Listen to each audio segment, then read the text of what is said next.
Back everyone. आज हम पढ़ने जा रहे हैं carrier sense multiple access collision detection. ठीक है, लास्ट वीडियो में हमने समझा था CSMA के बारे में पढ़ा था, करियर सेंस मल्टीपल एक्सेस के बारे में समझा था। उसी का ये फर्दर एक्सटेंशन है कोलिजन डिटेक्शन, जिसमें हम लोग ये भी डिटेक्ट करेंगे कि कोलिजन हुआ कि नहीं हुआ, कहीं ऐसा तो नहीं है। वहाँ आपने समझा था 0 परसेंट 1 परसेंट के अंदर कि हमारा कोलिजन हो सकता है। 1 के अंदर तो कोलिजन का रेट भी बहुत हाई था, चांसेस हाई थे। 0 के अंदर थोड़ा कम था लेकिन कोलिजन हो रहा था।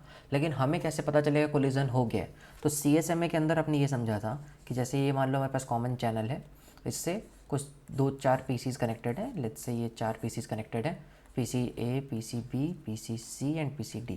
ठीक, अब मान लो A को इसको सेंड करना है अपना डेटा। तो अगर A डेटा सेंड करना चाहता है तो सबसे पहले वो क्या करेगा? CSMA के अकॉर्डिंग वो करियर को सेंस करेगा, यानी इस चैनल को सेंस करेगा कि कहीं यहाँ पे कंजेशन तो नहीं है, ऐसा तो नहीं है, यहाँ पे ऑलरेडी कोई डेटा है। यानी कि वो अपने सामने इस पॉइंट पर चेक करेगा कहीं यहाँ से कोई डेटा तो नहीं गुजर रहा। अगर वहाँ से डेटा गुजर रहा होगा तो ये वेट करेगा, अभी तुरंत नहीं भेजेगा। लेकिन अगर इसने ये सेंस किया कि ये जगह खाली है, अभी यहाँ पर कोई भी डेटा नहीं है, तो ये तुरंत से अपना डेटा क्या करेगा? सेंड कर देगा। तो अगर इसने अपना डेटा तुरंत से सेंड कर दिया और मान लो उसी पर्टिकुलर टाइम पे इसने भी अपना डेटा यहाँ सेंड कर दिया, तो आफ्टर सम टाइम इन दोनों का यहाँ पर कोलिजन हो जाएगा। ये यहाँ टकराएगा, ये यहाँ से। तो यहाँ अगर कोलिजन हुआ तो इसको ये बात कैसे डिटेक्ट होगी, इससे ये कैसे पता चलेगा कि इसका डेटा कोलाइड हो चुका है, इसका डेटा अब ख़राब हो गया, ये इसे कैसे पता चलेगा? This is all about carrier sense multiple access collision detection. CSMA-CD के अंदर हमें यही जानना होता है कि आखिर किस तरीके से कोई भी एक सिस्टम ये जान पाएगा कि जो कॉमन चैनल पे वो लोग शेयर कर रहे हैं अपना पूरा मीडिया, वहाँ पे ऐसा तो नहीं है कि उसका डेटा कोलाइड हो गया, तो वो कोलिजन को कैसे डिटेक्ट कर सकता है। ये बात समझ में आई? थ्योरेटिकल टॉपिक है ये समहाउ थोड़ा सा, लेकिन यहाँ से न्यूमेरिकल ज़्यादा आते हैं। एक फार्मूला है न्यूमेरिकल का, उसी के ऊपर डायरेक्ट क्वेश्चंस होते हैं, समझेंगे उसको भी। अभी इस कंसेप्ट को समझो कि हुआ क्या है। मान लो ये A है और ये B है। ठीक, इन दोनों के बीच का जो प्रोपेगेशन डिले है ना, PD मतलब प्रोपेगेशन डिले। होता क्या है प्रोपेगेशन डिले? प्रोपेगेशन डिले का मतलब होता है यहाँ से सिग्नल अगर चलना शुरू करेगा तो यहाँ तक पहुँचने में उसे कितना टाइम लगेगा। The time taken by any signal,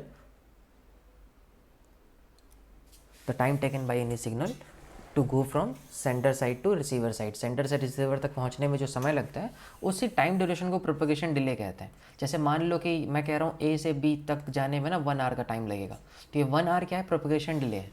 कितना टाइम लगेगा? ऐसा नहीं है कि यहाँ से क्लिक करते ही तुरंत पहुँच जाएगा, 1 आवर का टाइम लगेगा वहाँ तक पहुँचने में। ये बात समझ में आई है? 1 आवर क्या है, ये प्रोपेगेशन डिले का क्या मतलब है? तो मैं ये कहना चाहता हूँ कि मतलब हुआ कि ये हमारे पास A है, ये हमारे पास B है।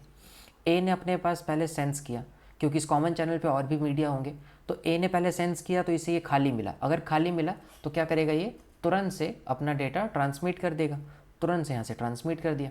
अब मान लो कि इसने जो डेटा ट्रांसमिट किया है वो 11 बजे किया है, 11 AM पे। ठीक, और इन दोनों के बीच का जो प्रोपेगेशन डिले है वो 1 आवर है। अगर 1 आवर है तो यहाँ तक पहुँचने में कितना टाइम लगेगा? 12 बजे पहुँचेगा। समझ में आता है? यानी ये धीरे धीरे मैसेज जब जाता रहेगा तो 12 बजे यहाँ पहुँचेगा। अब लेट अस सपोज कि इसने क्या किया, 11 बजे उसी टाइम पर ही एग्जैक्टली 11 बजे इसने सेंस किया कि यहाँ पर क्या कोई डेटा है। तो तुम्हें पता है कि ये समथिंग ऐसा था, मैंने लास्ट वीडियो में भी हमने ये समझा था कि carrier sense multiple access CSMA के अंदर हम क्या करते हैं? हम सिर्फ अपने विंडो के बाहर देखते हैं, यानी हम अपना दरवाज़ा खोल के देख रहे हैं कि मेरे घर के बाहर कोई व्हीकल तो नहीं है। यानी ये सिर्फ और सिर्फ अपने पॉइंट पे देखता है कि यहाँ पर कोई डेटा तो नहीं है। अगर यहाँ कोई डेटा नहीं है तो ये तुरंत से क्या करेगा? डेटा ट्रांसमिट कर देगा। ये भी डेटा ट्रांसमिट कर रहा है 11 बजे, ये भी डेटा ट्रांसमिट कर रहा है 11 बजे। तो हमें ये समझ में आता है कि एग्जैक्टली 11:30 बजे बिल्कुल सेंटर पे यहाँ कोलिजन होगा। ये बात समझ में आती?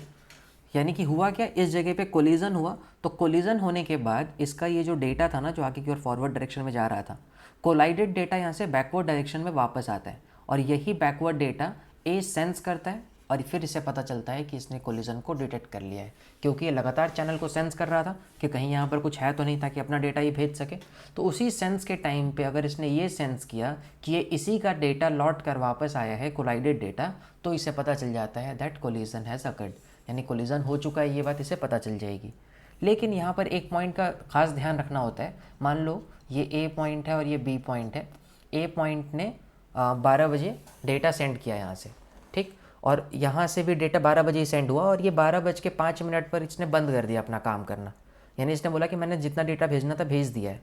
लेकिन इसके बाद जब ये डेटा कोलाइजन होकर आधे घंटे बाद वापस आएगा तब तो ये सेंस करने के लिए है ही नहीं यहाँ पे, तब इसे पता ही नहीं चलेगा कि इसका डेटा कोलाइड हो गया था। यानी कि CSMACD के अंदर कोलिजन डिटेक्शन कब हो सकता है, जिस टाइम पर ये जो A है जिसने कोलिजन डिटेक्ट करना है ये उस टाइम पर डेटा सेंस कर रहा हो, यानी इस टाइम पे अगर ये कैरियर को सेंस करेगा डेटा सेंड करने के लिए, तभी उस टाइम पर ये कोलिजन को डिटेक्ट कर पाएगा कि इसका डेटा कोलाइड हुआ है कि नहीं हुआ है। अदरवाइज़ ये कभी भी अपने कोलिजन को डिटेक्ट नहीं कर पाएगा। ये इसका थोड़ा सा ड्रॉबैक है, इस चीज़ को समझते चलना। यानी कुछ ऐसा कहना चाहते हैं कि इसी एग्जांपल को ले लो, जैसे यहाँ से क्या हुआ कि 1 आवर का डिले था A और B के बीच में। A से डेटा निकला मान लो 12 बजे, ठीक है, 12 PM पे निकला। इसने एग्जैक्टली 12 PM पर ही अपने पास से डेटा निकाला, तो ये एग्जैक्टली 12:30 बजे बीचों बीच में यहाँ पर कोलाइड कर जाएंगे। समझ में आता है? और कोलिजन के बाद यहाँ से डेटा वापस जाएगा, यहाँ से डेटा वापस जाएगा। अब अगर ये 12:30 बजे एग्जैक्टली 12:30 पर यहाँ पर लाइव रहा और ये सेंस कर रहा था इस चैनल को, तभी ये सेंस कर पाएगा कि इसका कोलाइडेड डेटा इसके पास आया है। अगर इसने अपना डेटा सेंड कर चुका होगा, उससे पहले अगर इसने अपना वर्किंग बंद कर दिया होगा, तो इसे ये कभी सेंस ही नहीं हो पाएगा कि इसका डेटा कोलाइड हो गया था और इसका डेटा नहीं पहुँचा है जहाँ ये भेजना चाहता था। क्या ये बात समझ में आई है? कोलिजन डिटेक्शन की बात समझ में आई, ये वाली बात, ठीक है। अगर इसका वर्स्ट सिनेरियो आप समझे, क्या कि ये एकदम वर्स्ट केस में कैसे काम करता होगा, क्या इसका हो सकता है मेरे लिए वर्स्ट डिमांड। तो मान लो ये A है, ये B है। A ने क्या किया, यहाँ से 1 बजे मान लो 1 PM पे डेटा सेंड किया, तो ये यहाँ से डेटा जाने लगा, ठीक। और ये जो है ना 1 आवर का, यहाँ पे अभी भी मान रहा हूँ कि 1 आवर का प्रोपगेशन डिले है इन दोनों के बीच में। और B पॉइंट पे जब डेटा इसका जो पहुँचेगा, तो उससे पहले ना मतलब ये एग्जैक्टली 1:59 पे और 59 सेकंड पे, यानी सिर्फ 1 सेकंड पहले इसने इसको सेंस किया। बी ने सेंस किया कि क्या ये चैनल खाली है, तो इसे मिलेगा कि हाँ चैनल खाली है। क्यों? क्योंकि अभी समझा था CSMA के अंदर वो सिर्फ अपने आगे चेक करता है, तो इसने ठीक अपने आगे वाले पॉइंट को देखा, उस जगह पे कोई डेटा नहीं था, इसे पता चला कि खाली है, इसने तुरंत से अपना डेटा सेंड कर दिया। अगर इसने तुरंत से अपना डेटा सेंड किया है तो यहाँ पर कोलिजन हो जाएगा 1 सेकंड बाद ही। अगर यहाँ कोलिजन हो गया तो B को तो तुरंत पता चल जाएगा कि अरे यार मेरा कोलाइडेड डेटा वापस आ गया है, तो ये तो तुरंत स्टॉप कर जाएगा। लेकिन A को ये कब पता चलेगा, क्योंकि A के पास तो यहाँ से डेटा लौट कर जाने में अगर 1 घंटा लगा है यहाँ पहुँचने में, तो 1 घंटा ही लगेगा वापस जाने में। यानी इसे लगभग 2 बजे के आसपास ये पता चलेगा कि ये सेंस हुआ। वो भी तब, ये चीज़ ध्यान रखना है, 2 बजे भी तो तब पता चलेगा ना जब ये लगातार उस टाइम पे सेंस कर रहा होगा। अगर A अपना काम बंद कर चुका होगा, A का काम कंप्लीट हो गया, तो A को ये कभी सेंस होगा ही नहीं कि इसका डेटा नहीं पहुंच पाया है, इसका डेटा कोलाइड हो गया था। ये बात समझ में आई? करियर सेंस मल्टीपल एक्सेस समझ में आ रहा है, ठीक है। तो अगर आप ये चीज़ इंट्यूटिवली समझ पाए ना, इस चीज़ का इंट्यूशन समझ पा रहे हो कि आखिर ये है क्या, बहुत कॉमन सी बात है कि इसका मैकेनिज्म ऐसा है कि ये लगातार सेंस कर रहा है, लेकिन अगर इसने सेंसिंग बंद कर दी और उस टाइम पर कोलाइडेड डेटा लौट के आया है तो इसे ये बात नहीं पता चलेगी। कॉमन सी बात है, ठीक है।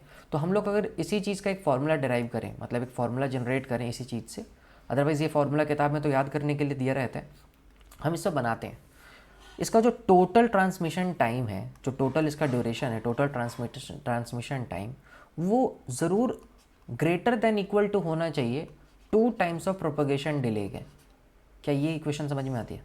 इसका जो टोटल ट्रांसमिशन टाइम है ना, यहाँ जाके वापस आने वाला, ये 2 टाइम्स ऑफ प्रोपगेशन डिले से अगर ज़्यादा होगा तभी हम कह सकते हैं कि भाई ये डिटेक्ट कर लेगा, अदरवाइज ये डिटेक्ट नहीं कर पाएगा। अगर ये 2 बजे से पहले अपना काम बंद करके बैठ जाता तब तो ये कभी डिटेक्ट कर ही नहीं पाता कि इसका कोलिजन हो गया था और इसका डेटा लॉस्ट हो गया है। यानी अगर यहाँ से डेटा यहाँ जाए और लौट कर वापस आए, 1 घंटा और 1 घंटा, 2 घंटा, PD और PD, 2PD, तो 2PD से अगर ज़्यादा देर तक इसका ट्रांसमिशन टाइम है ना, इतने देर तक अगर ये बंदा लाइव है और लगातार ट्रांसमिशन करने की कोशिश कर रहा है, तभी ये डिटेक्ट कर पाएगा कि कोलिजन हुआ है। क्या ये इक्वेशन फील हुई है? ये इक्वेशन फील हो जाएगी तो आपके न्यूमेरिकल इसके सही बनेंगे। न्यूमेरिकल क्या कह रहा है कि हमारे पास जो टोटल ट्रांसमिशन टाइम है that should be greater than equal to 2 times of propagation delay. इसी को सिंप्लीफाई करोगे तो ट्रांसमिशन टाइम क्या होता है? लेंथ ऑफ मैसेज, जिसको L से डिनोट करते हैं, अपॉन बैंडविड्थ, ठीक है, B से डिनोट करते हैं, is greater equal 2 times of propagation delay. तो यहाँ से L की इक्वेशन क्या आ जाएगी? L is greater equal 2 times of propagation delay into bandwidth. तो ये फार्मूले के ऊपर क्वेश्चंस आते हैं ज़्यादातर, इंपॉर्टेंट फार्मूला है ये, ठीक। लेकिन अक्सर बच्चे क्या करते हैं कि इस फार्मूले को याद करने के पीछे लग जाते हैं और सोचते हैं क्वेश्चन बन जाएगा। ऐसा मत करो। अगर ये फील हुआ है ना, आपको ये समझ में आया कि क्या है ये T T is greater than equal to 2 × PD, तो ये खुद ही एक कंसेप्ट है। आप इसके बारे में थ्योरेटिकल चीज़ें आएंगी वो भी लिख पाओगे, न्यूमेरिकल कर पाओगे। आप इसको समझ के चलो। आई गेस समझ में आया होगा। अगर समझ में आ रहा है तो मुझे कमेंट सेक्शन में ज़रूर बताओ। अगर कोई डाउट है तो वो भी मेरे लिए बताओ, मैं उस डाउट को क्लियर करने की कोशिश करूँगा। बाकी पढ़ाई करते रहें। थैंक यू सो मच, मिलते हैं नेक्स्ट वीडियो में।